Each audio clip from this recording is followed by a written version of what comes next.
Բալյան բարև ձեզ, շնորհակալ ենք, որ եկաք տաղավար, այսպես տարավերջյան վերջի եթերն է ձեզ հետ, բայց գալիք տարում հավատել կունենանք նորից հանդիպելու, հուսանք այլևս լավ առիթով լավ թեմաների շուրջ, բայց մինչ այդ մի քանի թեմաներ կա, որի հետ կապված կլսենք ձեր գնահատականը։ Առիթ չենք ունեցել խոսելու, դրա համար մի փոքր հետ կգնանք։ Նիկոլ Փաշինյանը Ռուսաստանում էր, որտեղ հասցրեց խորին շնորհակալություններ ուղղել Ալիևին։ Ալիևը չէր մեկնել Ռուսաստան, միջազգային ուզում ես մասով այդ ձեր տեսակետը հարտահայտեք, ինչու չէր մեկնել։ Ըստ ձեզ Փաշինյանի խորին շնորհակալությունը ինչի դրսևորում է, երեկ էլ կառավարության նիստից հետո նորից ասած, էլի շնորհակալ եմ, երեք, այսպես ասենք, հարցանուցել, երեք բան է բացել Ալիևի համար։ Խնդրեմ այս մասով ձեր տեսակետը եւ նաեւ Ռուսաստանի հետ կապված, եթե ասած ամբողջության մեջ, պարոն Ջամալյան, ինչի դրսևորում է գալ Հայաստանում հակառուսական, հակաերատոմական քարոզ անել, այսպես այդ Բաբաջանյանը, Խզմալյանը, Սավին այդպես հանել առաջին պլան, բայց օրինակ գնալ այնտեղ նորից խորին շնորհակալություն հայտնել Ռուսաստանի նախագահին, խաղաղությանը օժանդակելու համար եւ նաեւ գիտեք, այս մարդը ինչ-որ գործակալներ է փնտրում, ինչ-որ բոլորը դիմադիրներին ռուսական գործակալներ են անվանում, խնդրեմ։ Նմանը նմանին է որոնում։ Ինչևէ, նախ այս մարդու պարագայում մենք դիվանագիտության մասին ուղղակի չենք կարող խոսել, շատ հստակ է, հակառուսական Ռուսաստանի աշխարհաքաղաքական հակառակորդների, կարելի է ասել նաև թշնամիների կողմից իշխանության բերված մեկն է,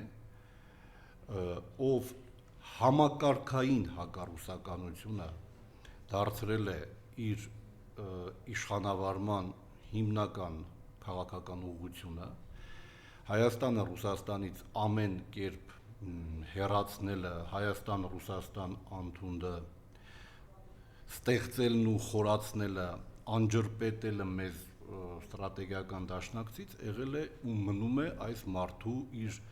իրեն շրջապատող իր նմանների հիմնական առաքելությունը, հանուն որի իրենք բերվել են իշխանության, ընդ որում իրենք խորապես ներքուստ հենց այդ նույն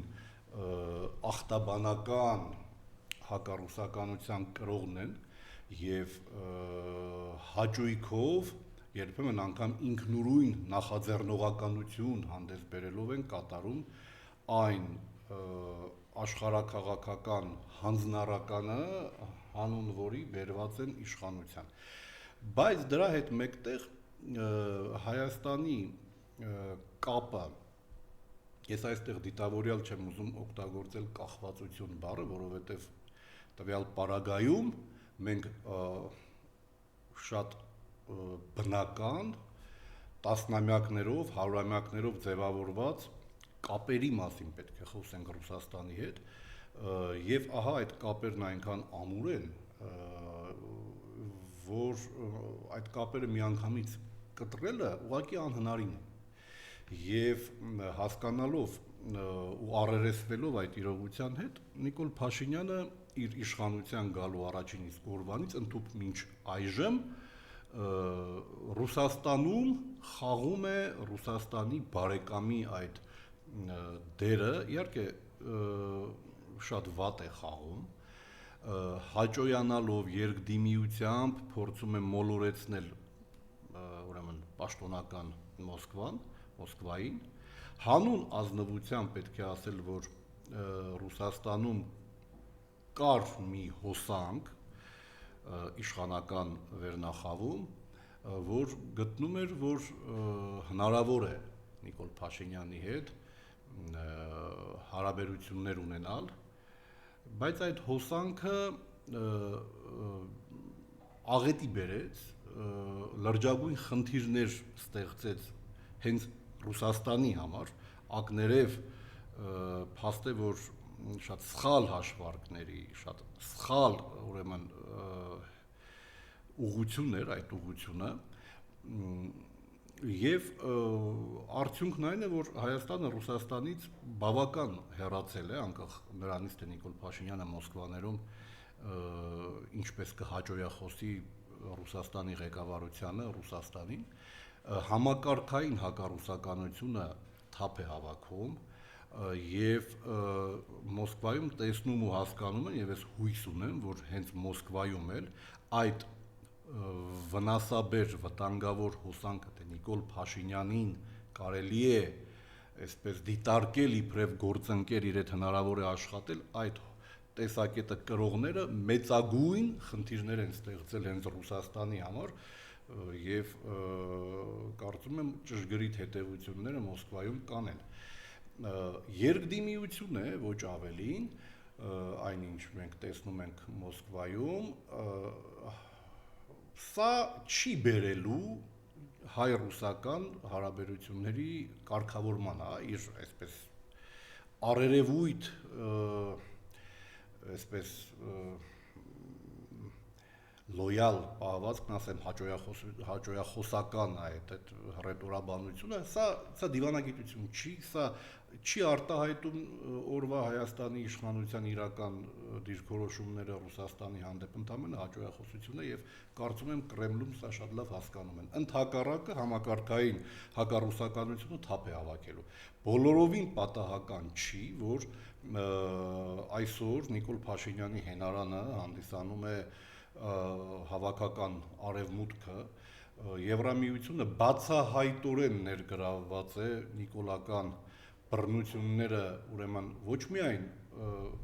աչք է փակում այդ բռնությունների հանդեպ, այլև ներգրավված է այդ բռնությունների սանձազերծման մեջ։ Ըստ էության Եվրամիությունը ֆինանսավորելու է այդ ՔՊ կոչեցյալի նախընտրական արշավը, Կայա Կալասի այդ ըստիս ուղղակի մի զավեշտական կերպար է, այդ զավեշտական կերպարի վերջին հայտարարությունն առայն թե Հայաստանն իրենցից օգնություն է խնդրել արտաքին միջամտության հետ կապված հարցերու օժանդակություն ստանալու հետ կապված, ինչի մասին է խոսում։ Խոսում է այն մասին, որ Եվրամիությունը ինտենսիվորեն կներգրավվի, նաև ֆինանսապես կներգրավվի Հայաստանը Ռուսաստանից հեռացնելու, Հայաստանի համակարգային հակառուսական քաղաքականությանը զարկ տալու գործընթացում արդեն իսկ ներգրավված է։ Հայաստանի ուրեմն չմասնակցությունը հապկ միջոցառումներին այդ համակարգային հակառուսականության հերթական բացահայտ դրսևորումն է։ Պարզապես տնտեսական հարթության մեջ հայ-ռուսական կապերն այնքան արմատական բնույթ ունեն, որ իրենք ուղղակի չեն կարող այսպես միանգամից կտրել այդ կապերը եւ ճարահատյալ ուրեմն վարչապետ Կոչեցյալը մասնակցում է մոսկովյան միջոցառումներին եւ նպատակը այդ հաջողախոսությունների մեկն է ուղղակի հերթական անգամ մոլորեցնել Կրեմլին ու տպավորություն ստեղծել, թե իր հետ կարելի է աշխատանք ուրեմն կառուցել, աշխատանքային հարաբերություններ կառուցել։ Չգիտեմ, Մոսկվայում կարծում եմ այս անգամ Մոսկվայում թույլ չեն տա 2021-ի սխալը։ Մոսկվայում եւս մի այլանդակության ենք ականատես եղել, թե ինչպես էր Հայաստանը ներկայացնողը, ուրեմն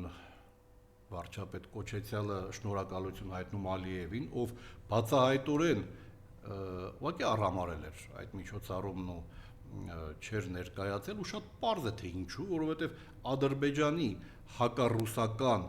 արտաքին քաղաքական կուրսը որևէ մեկի համար գաղտնիք չէ։ Մոսկվայում փորձում են այսպես հնարավորինս ուրեմն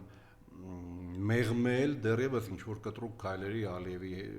պարագայում չեն ձեռնարկում, հասկանալի է ուկրաինական իրադարձություններով պայմանավորված, բայց կարծում եմ այստեղ էլ հետևությունները արվում են։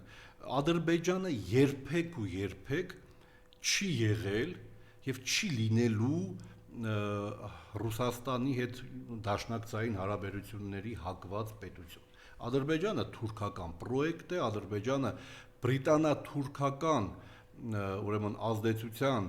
գոտում գտնվող սուբյեկտ է եւ կապը ՆԱՏՕ-ի անդամ երկրների հետ, Թուրքիայի հետ, կապը բրիտանական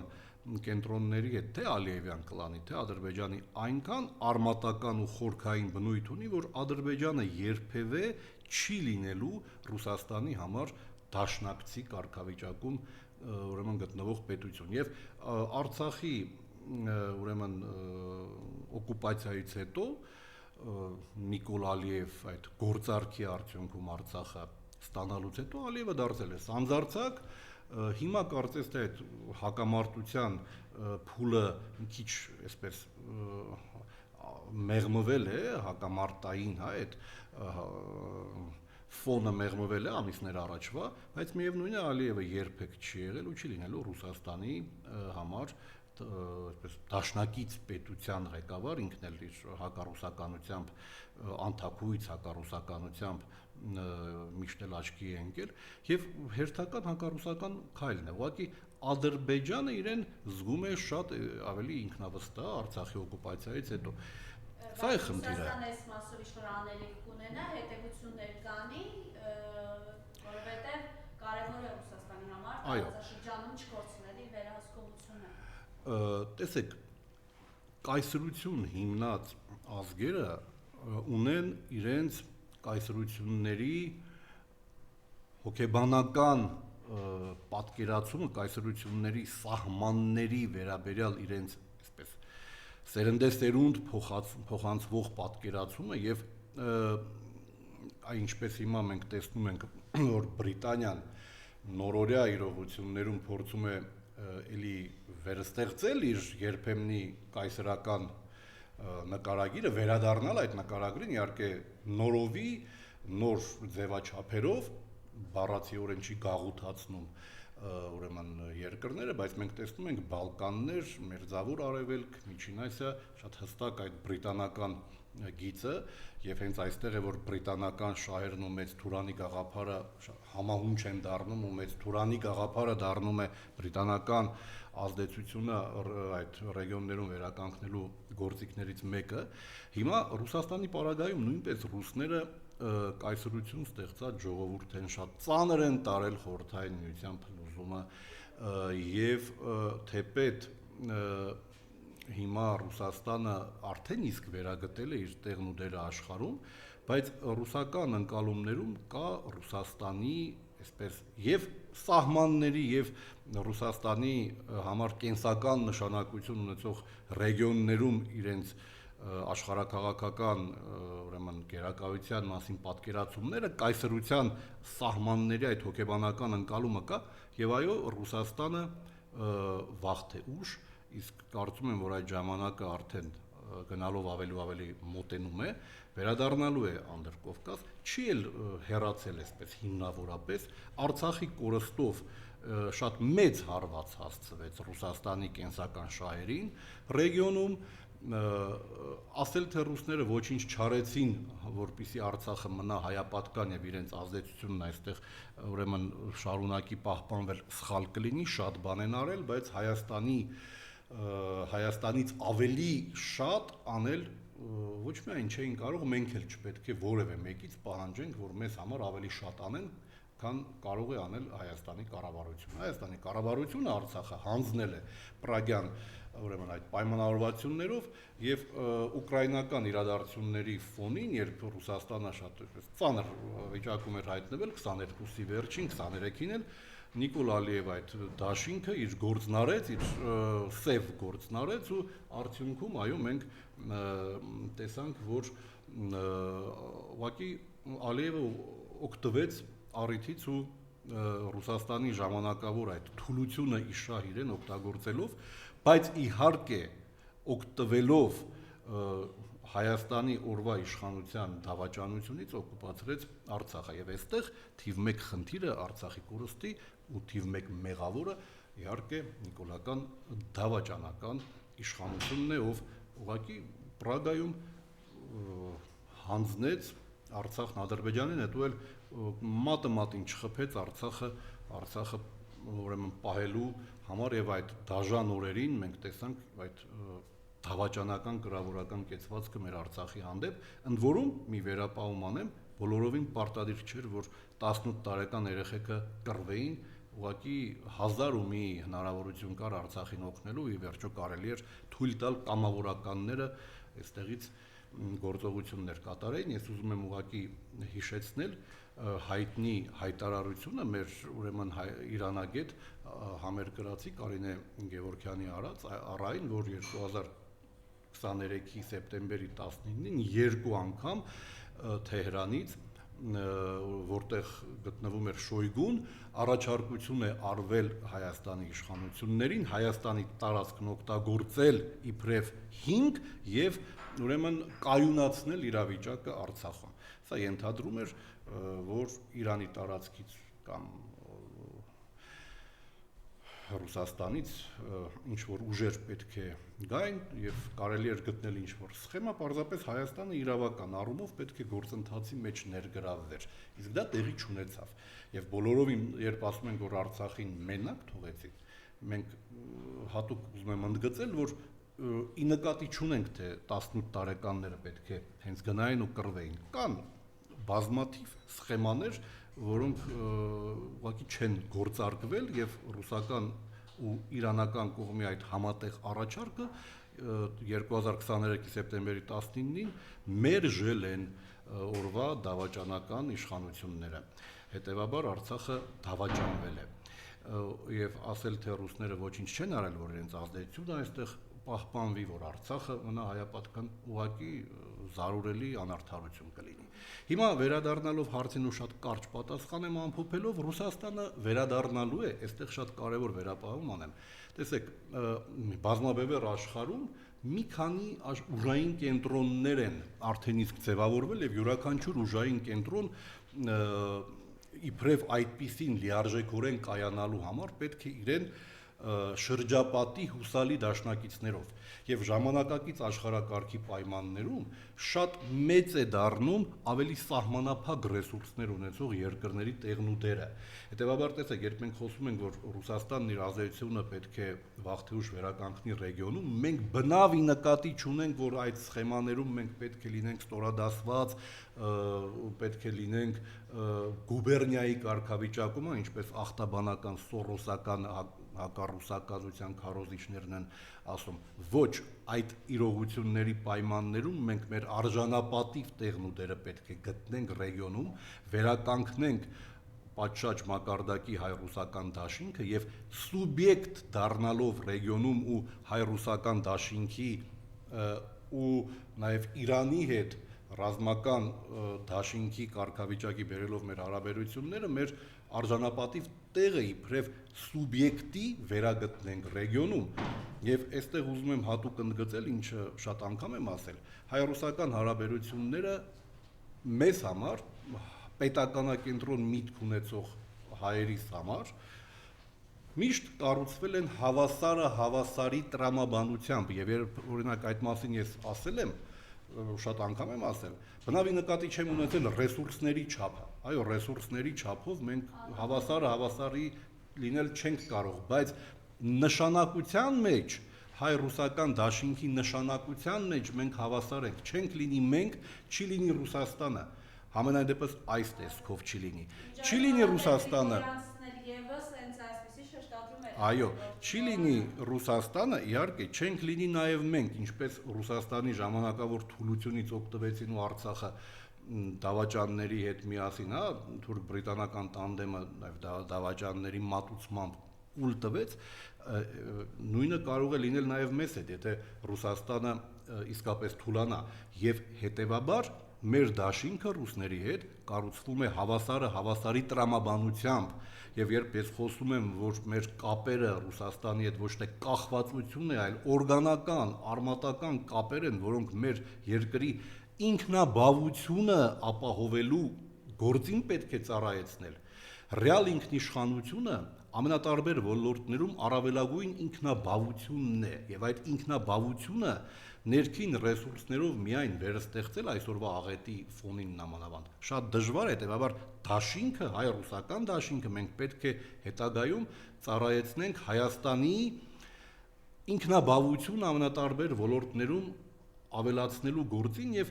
վերագտնենք մեզ իբրև սուբյեկտ եւ հենց այդպիսի Հայաստանն է, որ հետաքրքիր է եւ այդպիսի Հայաստանի կարիքն ունի նաեւ դաշնակից Ռուսաստանը, այսինքն կարելի է արժանապատվորեն հարաբերություններ կառուցել ստրատեգիական դաշնակցի հետ եւ երբ ռուսները վերադառնան ռեգիոն արդեն իսկ այդ քայլերը ձեռնարկում են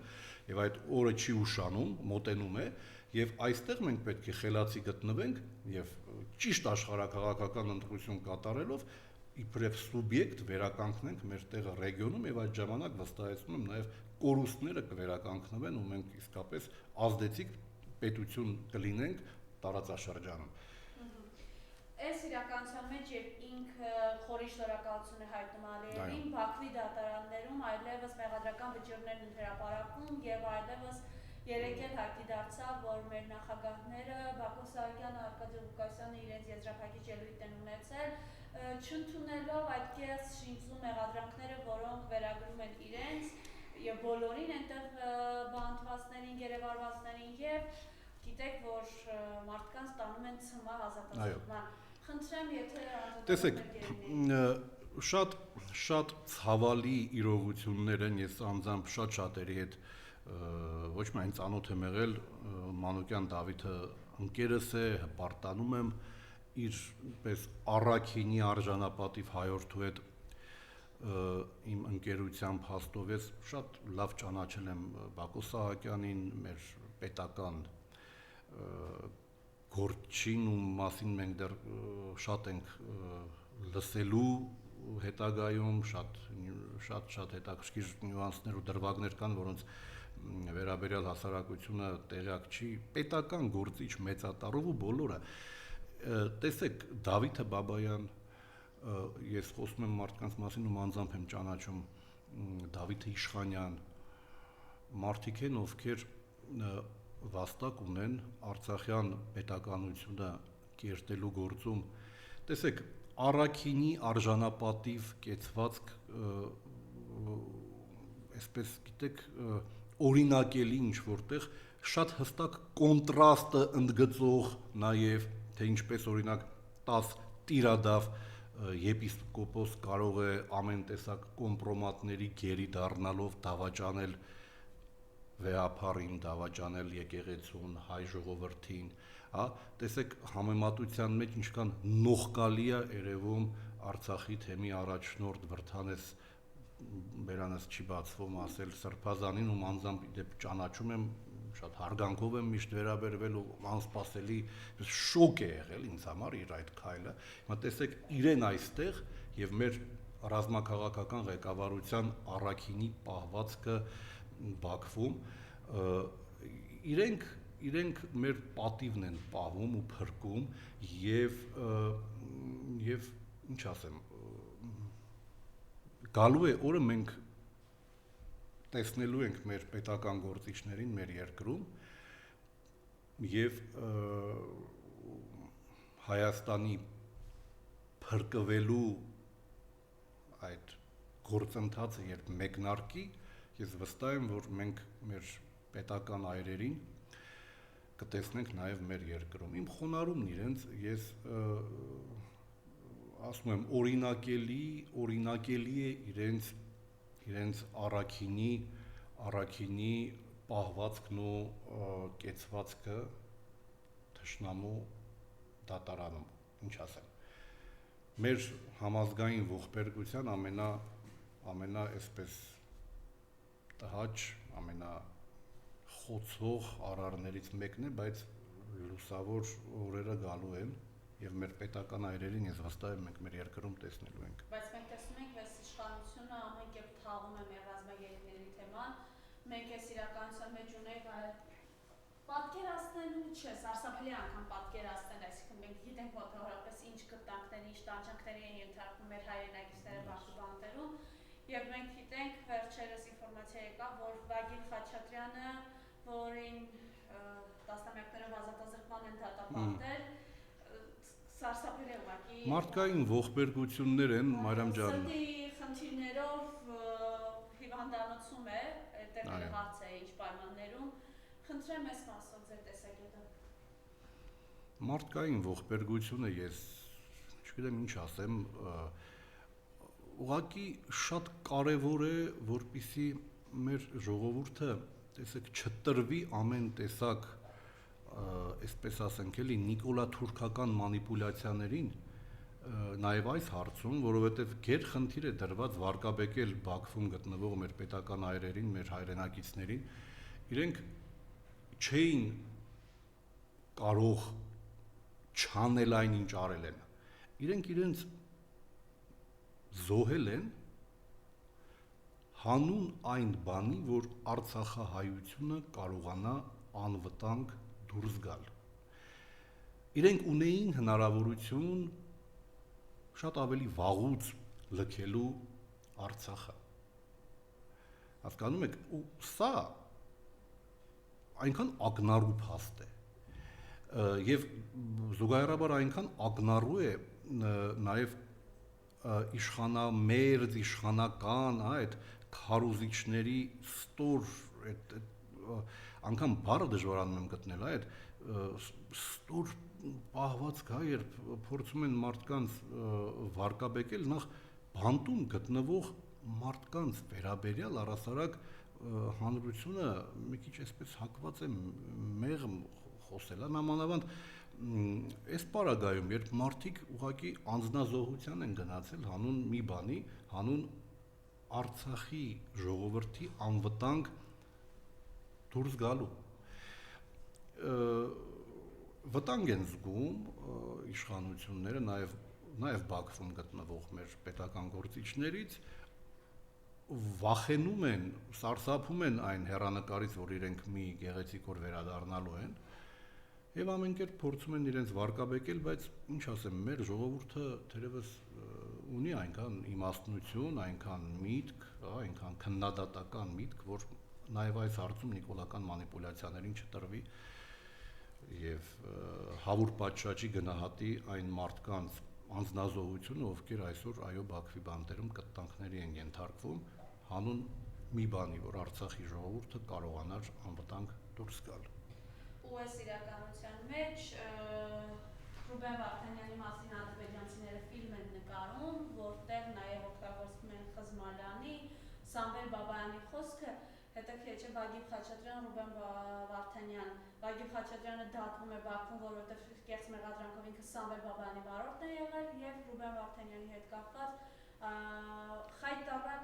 ամոթալի խոսքով է հանդես գալիս Սամվել Բաբայանը, այս մասով ինչ ունենք ասել։ Ստորություն, ես այլ բառ, ստորությունից այլ բան, նայեք, մենք բարդ ժամանակներ ենք ապրում եւ արժանապատվությունը պահպանելն այս իրավիճակում հեշտ գործ չի։ Կռված մարդու հասցեին ես այսպես այնուամենայնիվ ձեռնպա կմնամ, բայց ստորություն է, չի կարելի, նամանավանդ, գիտեք, Խզմալյան, այդ կատեգորիա, այս թուրքի ոտքերի տակ գալարվող կատեգորիան եղել ու մնալու է մարգինալ մեր երկրում, ինչ որ Հաջիևի բաներ կան, չէ, դեսպաններ կան, թուրքի դեսպաններ, թուրքական պրոպագանդայի, այդ խզմալյանական տեսակը, այդ թուրքական պրոպագանդիստական, անգամ չգիտեմ ինչ ասեմ, ցավալին Սամվել Բաբայանի դիրքորոշումներն են, ինչ ասեմ, սա զուտ մարդկային գնահատականի առումով ստորություն է, ոչ ավելին, որովհետև պետական գործիչներ են, մարդիկ են, ովքեր մեծ ներդրում ու վաստակ ունեն մեր պետականության կերտման գործում ու անգամ եթե անձնական ինչ-որ հակասություններ կան, առնվազն գոնե հիմա պետք է զուսպ լինել, տա Աստված ողջ առողջ կվերադառնան, առերեսվելու Արայք Հարությունյանի հանդեպ ես երբեք մեծ հարցեր չեմ ունեցել, դու շատ լավ գիտես Մարիամ ջան, բայց դուք այո այս իրավիճակում ես միշտ եղել եմ այն տեսակետին, որ Արցախում չէր կարող լինել այնպիսի ղեկավար, որ այսպես ռեալ հակադրվեր անգամ դավաճանական հայաստանյան իշխանություններին, որովհետև կապը Արցախը եւ Հայաստանի Հանրապետության այնքան օրգանական էր, իրենք փորձում էին հնարավորինս մեղմել բան, ինչևէ, բայց ձեր պահվածք բնական է, դա նորմալ է։ Դա նորմալ է, որովհետև եթե հարցեր ունես, մարդիկ ողջ առողջ կվերադառնան, առիթ կլինի, կարերեսվես, դու քո ասելիքը կասես, նրանք էլ քեզ կպատասխանեն։ Բաքվում գտնվող ու կտանքների ենթարկվող մարդկանց հասցեին նման բան ասել, այլ մի բան էլ խոսքը թուրքն իր ռոպագանդայում երբ կիրառում է, դրանով դու ուղղակի քեզ հողին ես հավասարեցնում, ոչնչացնում ես ու ոչ ավելին, դե հիմա։ Եվս մեկ անգամ հիշեցնենք ձեր խոսքը, հա, որ շարունակում ենք կեղտոտ, ամենակեղտոտ ձևով քարկոծել մեր ռազմագերիներին, Արցախի ղեկավարությունը գերեվարվեց, մասնավորապես ղեկավարությունը, որպեսզի 120,000 հայրենակիցները անվնաս դուրս գան։ Իրենք հնարավորություն ունեին շատ վաղուց Արցախը լքելու, եկեք անկեղծ լինենք, բայց ինչպես։ Իրենք պետական գործիչներ են, իրենց պետականամետ դիրքորոշումը գործով են ապացուցել, իրենք զոհել են իրենց հանուն Արցախահայության անվտանգ դուրս գալու, իրենք արժանապատվորեն են դիմակայում Բաքվի բանտերի այդ կտանքներին, դատարանում իրենց արժանապատվորեն են պահում բոլորը անխտիր եւ եթե այդ մարդկանց հանդեպ կա ասելիք, մարդկանց վերադարձից հետո աչքերի մեջ նայեք, ձեր ասելիքը ասեք, եթե իհարկե կկարողանաք, որովհետև վստահ եմ, որ այդ հետևից բամբասողներին այդ մարդիկ աչքերի մեջ նայելով շատ ավելի շատ բաներ կարող են ասել։ Պարոն Ջամալյան, եւ գանք հիմա մեր ներքին հարցերին, իհարկե ռազմագերիների հարցը մեր ամենակարևոր հարցերից մեկն է, բայց հիմա մենք տեսնում ենք, որ կոնկրետ արշավը հայ առաքելական եկեղեցու դեմ իրենք շարունակում են։ Իմիջիայլոց այս շաբաթ թուրքական մեծ լսարան ունեցող երկու լրատվամիջոցներ գրեցին այն մասին, որ վերջին հարցն է մնացել մեր Փաշինյանը լուծի, դա կաթողիկոսի հարցն է, եւ ով կլինի Հայաստանի հաջորդ կաթողիկոսը, դա ոչ թե որոշվելու է Էջմիածնում, այլ Անկարայում կամ Ստամբուլում։ Այո, եւ երեք կառավարության նիստից հետո կեպազորույցի ժամանակ Նիկոլ Փաշինյանը այսպիսի հայտարարություն է անում, դե ով չգիտի, որ պատմականորեն մեր կաթողիկոսներին թուրքական կայսրություններն են ընտրել։ Խնդրեմ, այս մասով ձեր տեսակետը եւ հայ առաքելական եկեղեցու դեմ արշավը ինչի դրսևորում է։ Իմիջիայլոց ձեր խոսքը երբ որ ավարտեք, ես մի տեսանյութ կդնեմ, որ արդեն միջազգային, մասնավորապես բրիտանական Տելեգրաֆում կոնկրետ խոսում են այն մասին, որ հայ քրիստոնեություն ընդունած առաջին ազգի դեմ տեղի է ունենում հարձակում քրիստոնյաների նկատմամբ եւ Փաշինյանը մինչև անգամ բռնապետ են որակում։ Եկեք այսպես շատ պատրանքների չտրվենք, 1-2 հրապարակմամբ հեռու գնացող հետևություններ չանենք, որովհետև այն ինչ կատարվում է Հայաստանում, նաև եկեղեցու դեմ կատարվում է հավաքական արևմուտքի լուռ համաձայնությամբ եւ ուղղորդմամբ, իսկ առանձին վերցրած ինչ որ ռեպորտաժներ կամ առանձին անձանց արձագանքը ցավոք ոչ Եվրամիության, ոչ հայ առաքելական եկեղեցու թուլացմամբ շահագրգռված բազմաթիվ ուժերի քաղաքական այդ վերաբերմունքը կուրսը փոխել չեն կարող, բայց իհարկե գովելի է, որ Եվրոպայում գտնվում են անհատներ, ովքեր համարձակորեն իրենց անունով են կոչում։ Սա մեկ։ Հիմա տեսեք, Նիկոլ Փաշինյանի հայտարարություններից ոչ ես, ոչ էլ որևէ մեկը չպետք է զարմանա, այս մարդը եկել է շատ հստակ թուրքից ավելի թուրքի կարգավիճակում տանում է թուրքական քաղաքականություն մեր երկրում։ Թուրքական մամուլին անդրադարձը կարծեմ 168-ը ուրեմն հրապարակեց եւ հենց այդ պատճառով էլ կայքը եւ Սաթիկ Սեյրանյանը դարձել են թիրախ օրվա իշխանության կողմից։ Ուրեմն որովհետեւ մի նմանատիպ անդրադարձել էր արվել, որից հետո վայնասուն էին բարձրացրել, չէ՞, նիկոլականները։ Հիմա տեսեք, շատ հստակ թուրքական մամուլը գրում է, որ կաթողիկոսի ընտրությունը պետք է արվի ոչ թե Էջմիածնում, այլ Ստամբուլում կամ Անկարայում, դրանից հետո թուրքական քաղաքականության իրականացնողը վարչապետի աթոռին բազմած նույն բանը ըստ էության կրկնում է, այսինքն լեգիտիմացնում է թուրքերի կողմից հայ առաքելական եկեղեցին քանդելու եւ հայ առաքելական եկեղեցին թուրքական վերահսկողության տակ դնելու կուրսը։ Ինչու է արվում։ Սա ազդակ էր թուրքական մամուլի միջոցով տրված, ազդակը օրվա թուրքից ավելի թուրքի ոտքերի տակ գալարվող իշխանությունը ընկալեց եւ ինչ կատարվեց։ Այն անընդունելի գաղափարը, սա մանիպուլյացիա է, այն ինչ անընդունելի է հանրության համար, պետք է լեգիտիմացնել, անել այնպես, որ հանրությունը դա ընկալի իբրև նորմալ, ինչպես անել, թուրքերից ազդակը եկավ, այստեղ ազդակ ասելով նկատի ունեմ նաև որոշակի այսպես ենթատեքստ կա, որ որոշակի պարտավորությունները ըստ ամենայնի օրվա իշխանությունը ստանձնել է թուրքերի առաջ նաև եկեղեցու հարցում, եւ իրենք այս կերպ հիշեցնում են փակուղու մեջ դնելով վարչապետ Կոչեցյալին իր շրջապատով ուղղակի տեղ չթողնելով, որ մանյովրի փորձեր անեն, փակուղու մեջ են դնում, հրապարակելով, այսպես է, էլ տեղ չկա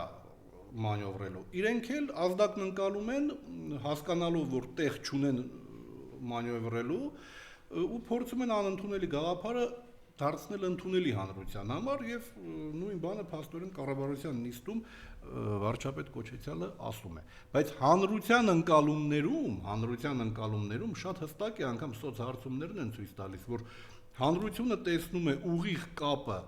Թուրքիայի, Ադրբեջանի, այդ Փաշազադեի հայտարարությունների ու հայ առաքելական եկեղեցու հանդեպ հալածանքների, եւ հենց այդ պատճառով էլ հակաեկեղեցական արշավը բերում է ճիշտ հակառակ ազդեցության, հակառակ արդյունքի, մեծանում է եկեղեցու հեղինակությունը, կոնսոլիդացիան եկեղեցու շուրջ ավելի տեսանելի է դառնում, եւ ինչպես Քրիստինե Վարդանյանն էր կարծեմ ասել Հայաստան խմբակցությունից, կաթողիկոսը գուցե ակամա դառնում է համախմբող կերպար հանրության շատ տարբեր շերտերի համար, այսինքն հանրությունը տեսնելով թուրքերի շահագրգռվածությունը, թուրքական ուղղորդումը, իսկ այստեղ միայն թուրքական ուղղորդումը չէ, այստեղ կա նաև Վատիկանի քողարկված այսպես վերաբերմունքը դրական իրենք բացահայտորեն չեն ասում, մեկ-մեկ ինչ-որ աջակցող հայտարարություններ են անում կաթողիկոսին, բայց այստեղ տվյալ պարագայում բազմաթիվ ուժեր են շահագրգռված, բրիտանական ուժերն են նույն Վատիկանն է, Վատիկանի հետ որոշակի կապեր ունեցող աղանդավորական ստրուկտուրաներն են, որոնք նաև թուրքերի հետ ունեն շատ սերտ կապեր թուրքական իշխանությունների եւ մենք տեսնում ենք, որ այդ կապը, երբ ժողովուրդը տեսնում է հակաեկեղեցական պայքարի սանձազերծված այս այլանդակության ու թուրքերի կապեր հստակ երևում է, իր վերաբերմունքը իբրև ժխտողականությամբ, շատ հստակ է արտահայտում։ Դրա համար էլ մարդաշատ չեն այդ թափառաշրջիկ աղանդավորների այդ թափորը մեծ չի ու ընդամենը անգամ պետական ստրուկտուրաներից են շատ քչերը մասնակցում։ Պետական բայց առաջին գծում Գալինի համայնքապետը, որը խայտարակ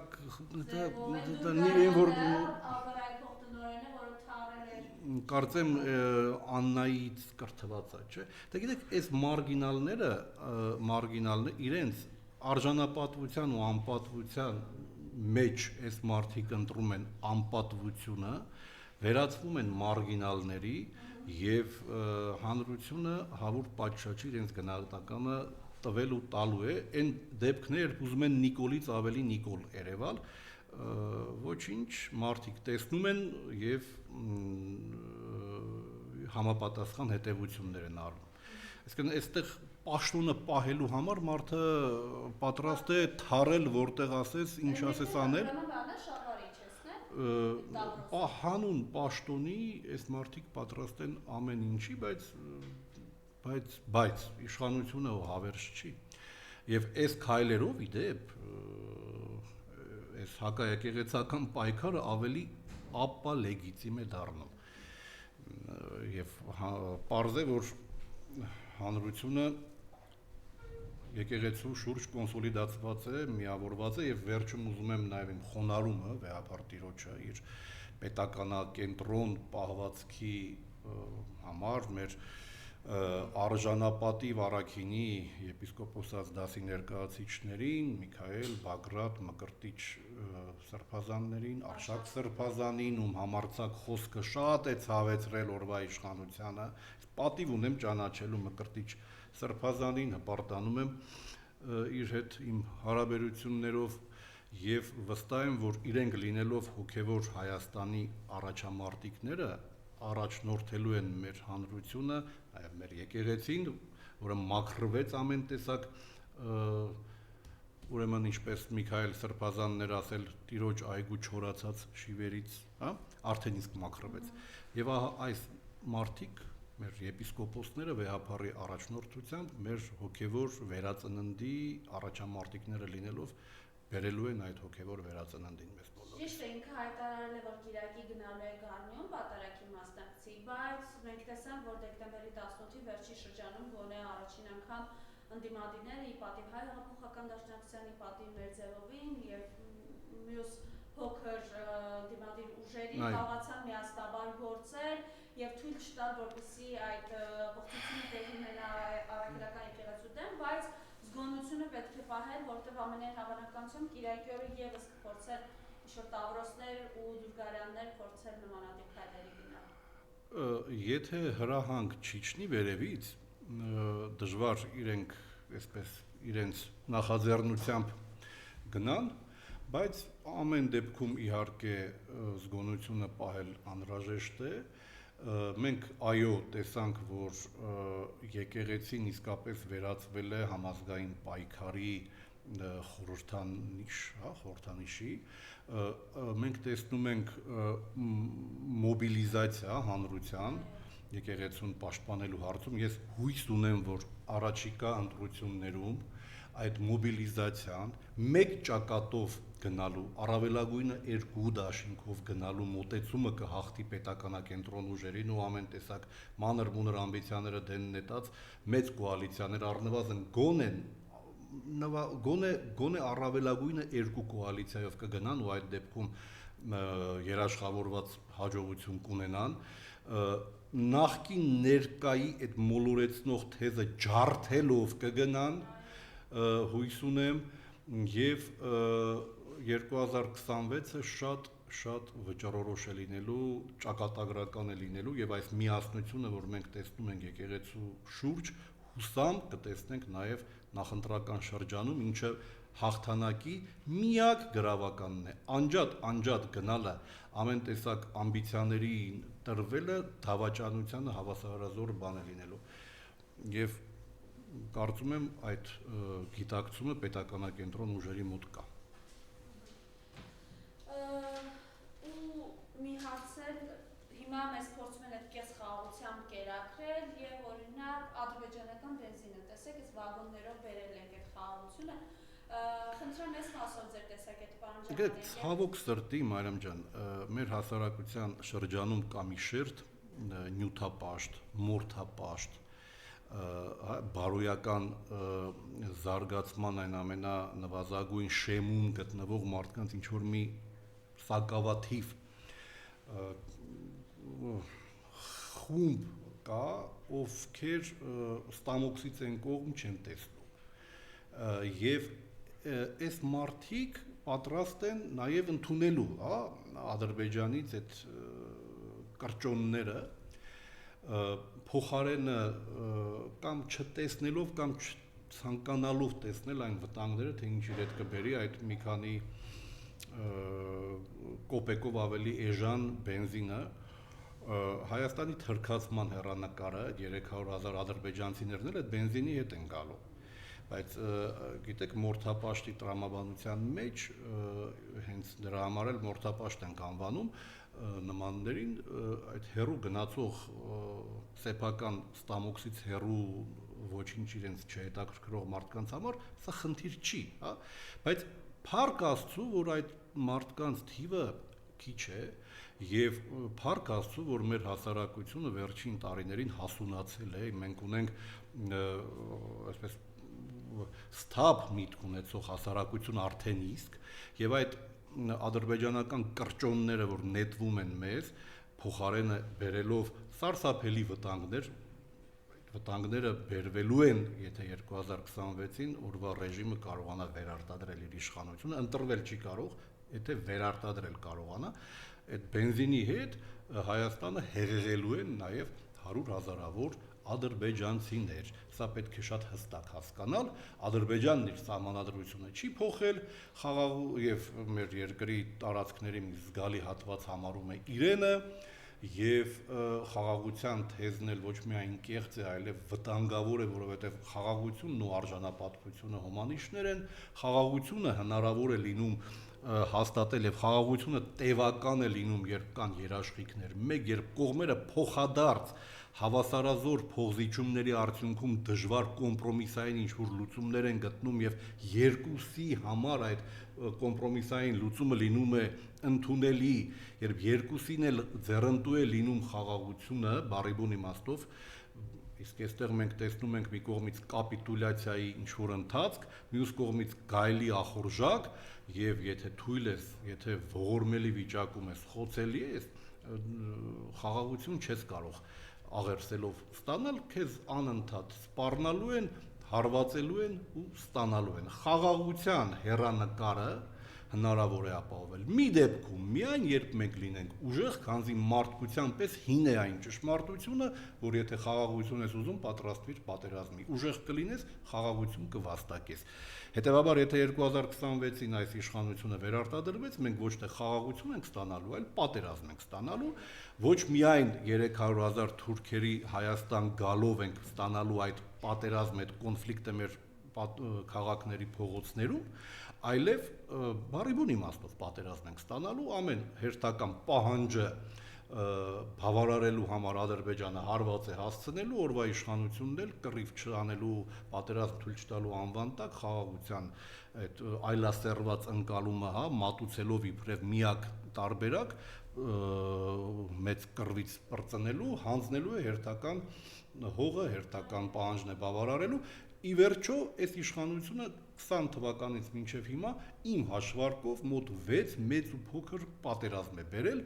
եւ հիմա թուրքերը չեն կրակում զուտ մի պատճառով, որպեսզի իրենց խամաճիկը կարողանա իր իշխանությունը վերարտադրել։ Վերարտադրելուց հետո կապիտուլյացիա պարտադրողի տրամաբանությամբ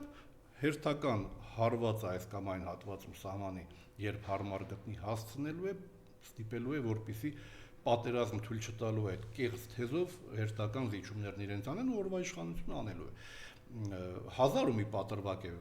ուրեմն բերվելու Հայաստանի ներքին գործերին խառնվելու պատերազմ կամ ինչ-որ փոքր ծավալով կռիվ հրահարելու համար, ասենք այդ 300,000 ադրբեջանցիների քեֆին մեկը կպնի, որ պրովոկացիաներ ստեղծեն, ցանկացած կենցաղայր միջադեպ թուրք-ադրբեջանական տանդեմն օգտագործելու է ուժ բանեցնելու համար։ Հետևաբար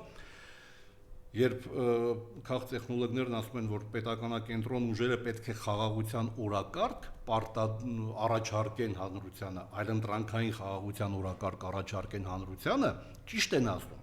Պետականակենտրոն ուժերը պետք է այլընտրանքային խաղաղության օրակարգ առաջարկեն, բայց այդ խաղաղության օրակարգի լոգիկան մեկն է։ Ուժեղ պետք է լինես, պետք է վերականգնես քո հզորությունը, վերականգնես պաշտպանական ինքնաբավությունը, պաշտպանական ներուժդ, ուժեղ կլինես եւ ուժեղ լինելով, ուժեղանալով, բանակը հզորացնելով, պատերազմի պատրաստվելով, չվախենանք այս արտահայտությունից, պատերազմի պատրաստվելով թույլ չտանք պատերազմը։